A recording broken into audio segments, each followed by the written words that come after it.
Welcome to another deep dive, everybody. Get ready, Right. because we're about to dig into a story about ambition power and, well, a whole lot of cement. Cement, you say? Yeah, cement.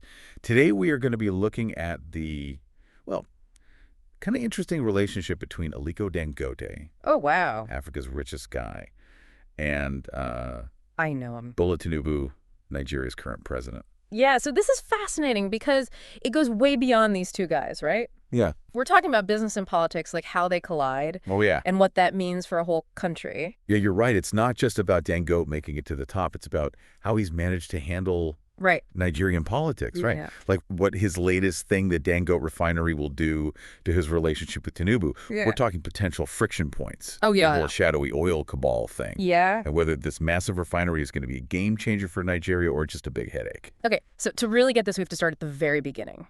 And I don't just mean that $3,000 loan Dangote got back in '77. We got to look at what Nigeria's economy was like back then. That's a really good point. I mean, everyone loves a good rags to riches story. Normally. But what were the things that actually allowed someone to turn $3,000 into billions? Okay, so back in the late '70s, Nigeria was super reliant on imports Oh, yeah. for just basic stuff. Right. Dangote started out trading those things, cement, sugar, rice. But his real smarts were in seeing how shaky that system was. So instead of just being the middleman, Yeah. he wanted to control the whole thing. Exactly. And that is where backward integration comes in. Dangote starts putting money into manufacturing, getting his own factories. His big break was cement. Nigeria had tons of limestone. That's like the main ingredient, but they were importing most of their cement. Crazy. I remember this from school. The Oh. Obajana cement plant. Yep. That's the one. Obanana became like a symbol of how ambitious Dangote was.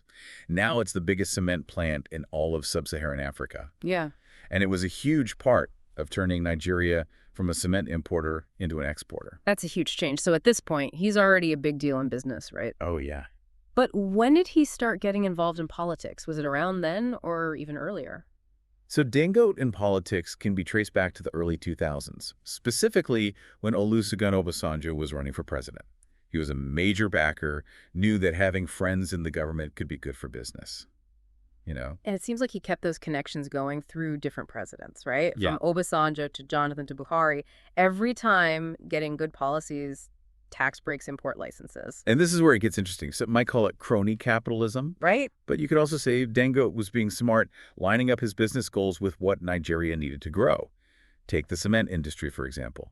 His investments made local production better created jobs, meant they didn't have to rely on imports as much. It was a win-win for Dangote in Nigeria. It's like a balancing act. Yeah. He builds this business empire while carefully making friends with the people in charge. Yeah. And that brings us up to now and the Dangote Refinery.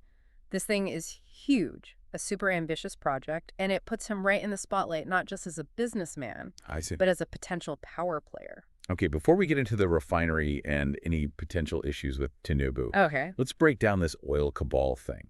Who are they and why are they so important in this whole story? Okay, so the oil cabal are like a secret group of people and companies that have made a ton of money off of Nigeria having to import fuel. For years, they've controlled how oil gets in and around making bank, while the country's own refineries were just sitting there. So they're basically like a cartel rigging the system to get rich, and the Dangote Refinery is a problem for them. Exactly. This refinery can make 650,000 barrels of oil a day, which is probably enough for all of Nigeria, and they could even have some left over to sell to other countries. This messes with the cabal's control, hitting them where it hurts their profits. It's crazy and kind of scary to think about this hidden force working in the background. But we'll need another whole deep dive just to unpack that. For now, let's focus on the refinery itself. Okay, let's do it. Let's get into what this massive project could actually do. It's not just about Dangote and the oil cabal. It's about what happens to Nigeria's economy. So this Dangote refinery, it's going to shake things up big time. Okay. And not just because it's messing with the oil cabal. This thing could totally change how Nigeria's economy works. You're talking about Nigeria becoming an oil exporter, right? Yeah, That's a huge change for a country that's always had to import so much. you got it. And it's not just exports either. Think about what happens to the Naira. Right now, Nigeria spends a fortune importing refined oil. If the Dangote Refinery can handle what Nigeria needs, that's a lot of money saved. So a stronger Nigeria, they don't have to rely on imports as much, and they could make money from exports. That's a lot of good stuff for Nigeria. But what about everyday people? Will they see a difference? Well, that's the million-dollar question, isn't it? One of the big promises of this refinery is jobs. People are saying it could create tons of jobs, directly and indirectly, from building it to running it to all the industries that'll pop up around it. That's a big deal, especially with how much unemployment there is in Nigeria. Yeah. But there are some worries too, right? We talked about potential problems with Tinubu's administration. What's that all about? Well, one thing that could be a problem is taxes. Tinubu is known for being really focused on getting more money for the government. He's probably going to take a close look at all the tax breaks Dangote's gotten over the years. So the oil cabal's not happy about the refinery, and now maybe Tinubu wants a bigger piece of the action. It sounds like Dangote's in a tough spot. For sure. And then there's the thing with the Naira redesign policy that happened right before the election. Tinubu thought it was a way to sabotage his campaign, and it caused a lot of tension with Godwin Emefiele, the head of the central bank. Oh yeah, I see where you're going with this.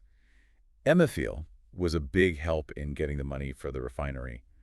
So this whole Tinubu-Emefiele thing could affect Dangote and the refinery too. Yeah, it's definitely possible. Tinubu might see the refinery and Dangote's success as being tied to Emefiele, who he sees as an opponent. Wow, it's like a political drama. And we haven't even talked about the rumors that the refinery is making bad oil. Right. Whether those are true or not, it could hurt the refinery's reputation and make it harder for it to succeed. Dangote's going to have to deal with that head on and show that the refinery can make good quality products that meet international standards. Okay, so on one hand, you've got all this good stuff, economic growth, new jobs, a stronger Naira. But then you've got political games, powerful enemies and accusations that could ruin the whole thing. Do you think the benefits are bigger than the risks? That's a tough one. There's no easy answer. I think a lot depends on if Dangote can handle all these political things and deal with the concerns people have. He's shown he's really good at strategy and business. He has. But can he do the same thing in politics? That's the big question, isn't it? And it's not just Dangote. Tinubu has to make choices too. Will he see the refinery as something good for the whole country, something to support? Or will he put his own political plans first, even if it hurts the project? It sounds like the stakes are really high, not just for Dangote and Tinubu, but for all of Nigeria. Absolutely. This Dangote refinery, it's a turning point for Nigeria. It has the potential to change things so they don't have to rely on imported fuel anymore and bring in a new time of prosperity.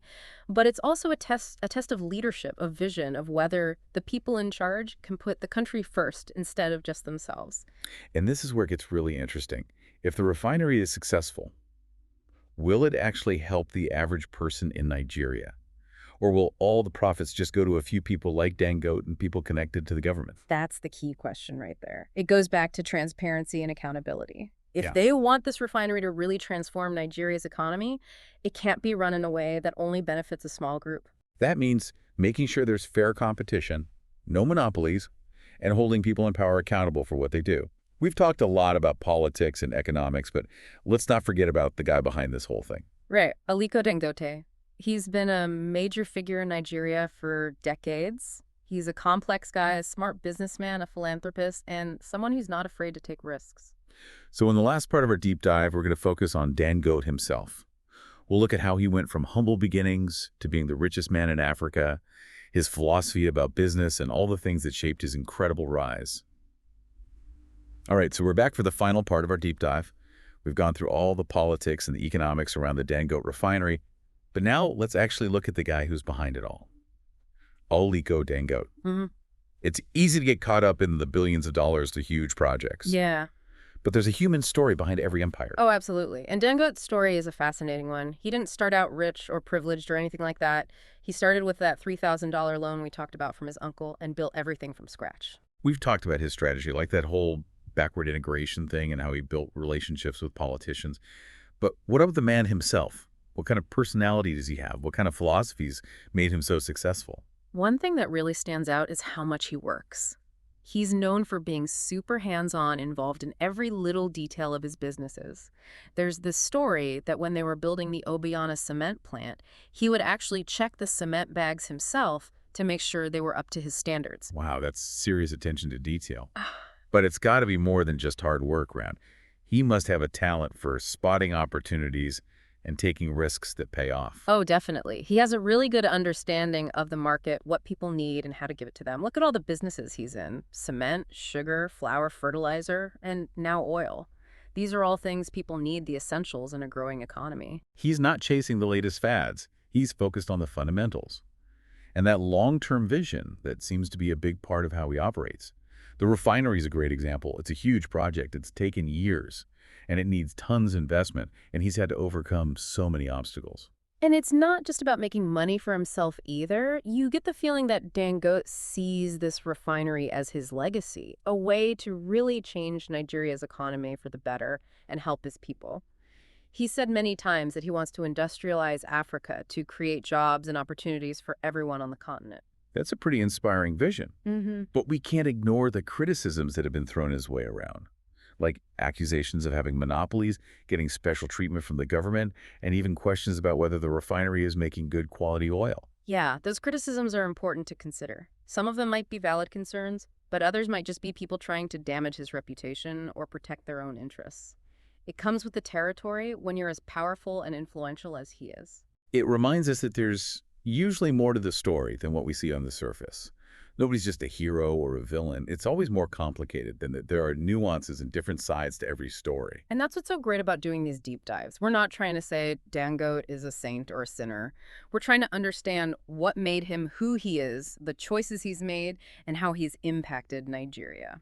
So as we wrap up this deep dive into Aliko Dangote Tinubu and the Dangote Refinery, what are the big takeaways? What should our listeners be thinking about? Well, I think the main takeaway is that the relationship between business and politics is messy. It's a constant back and forth, a negotiation of power, influence, and what people want. And the results can have a huge impact on a whole country. The Dangote Refinery is a perfect example of how complicated it can be. Yeah. It has the potential to be a game changer for Nigeria, boosting the economy, creating jobs, making the Naira stronger. But for it to succeed, a lot of things need to happen. The political situation needs to be stable.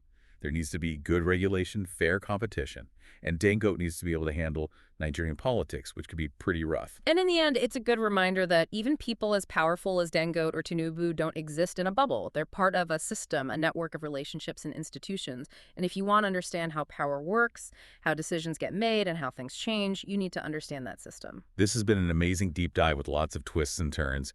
And as always, we encourage you, our listeners, to keep digging into this story. Do your own research, ask questions, and come to your own conclusions. What's next for Dangote? For Tinubu? For the refinery?